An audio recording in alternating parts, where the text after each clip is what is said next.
When most people think prison, they think jail cell, bars, they think security guards, prisoners, they think police officers, they think wardens, right? And I want to invite you into this for a moment with me. Imagine yourself at home in the house that you grew up in. And I want you to honestly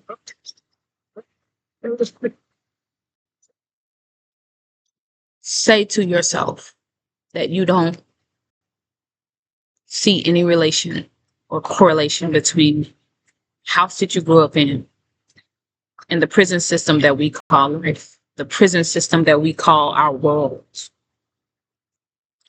Because for me, I can tell you firsthand,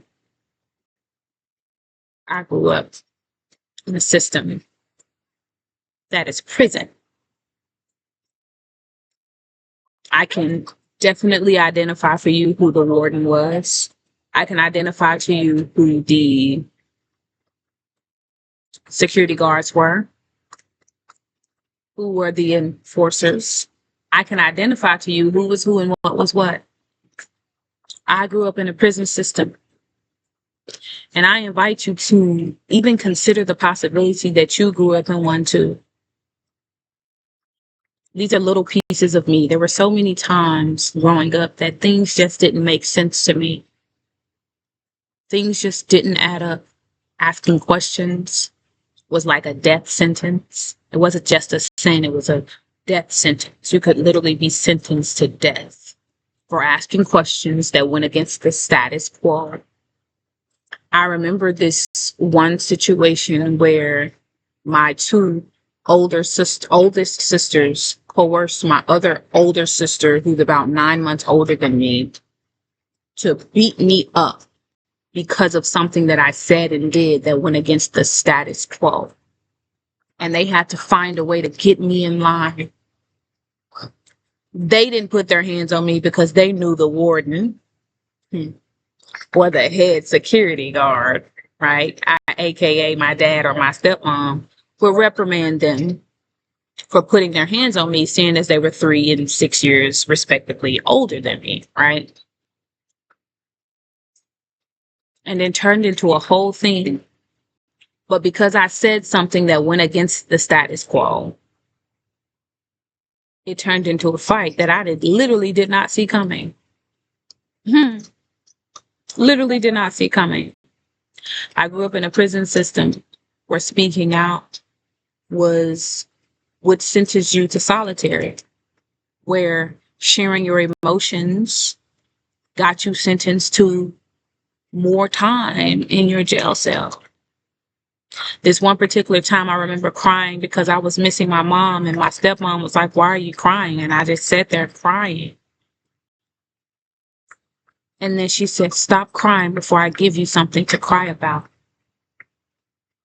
As if missing my mother, loving my mother, wanting a relationship with my mom wasn't enough reason to cry as a 9, 10-year-old girl. Missing the woman that gave birth to me, missing the woman that brought me into this world, that loved and nurtured me until I was 6 years old. And now here I am living in a world where she barely even exists in my life.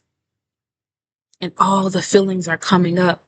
And she said, "Be quiet before I give you something to cry about."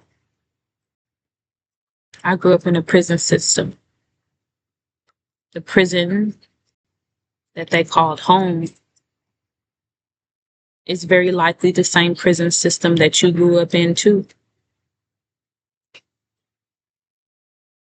You just got to be brave enough to face the fact, to face the reality that maybe you became so comfortable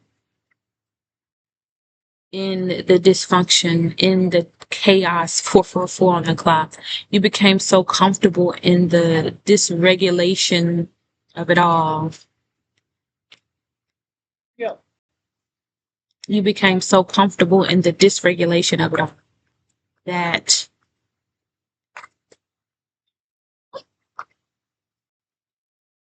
You considered it okay. And I'm here to tell you the fact that your system, your nervous system, the thoughts that you just had, the feelings that just erupted in the inside of you, that is your confirmation, baby. And none of that shit was okay. It wasn't okay then. It isn't okay now. And it won't be okay in the future.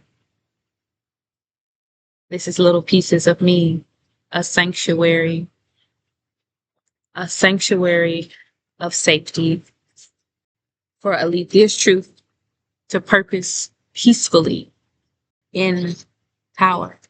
Welcome to the land of paradise, empowered by freedom, peace, and love. Until next time.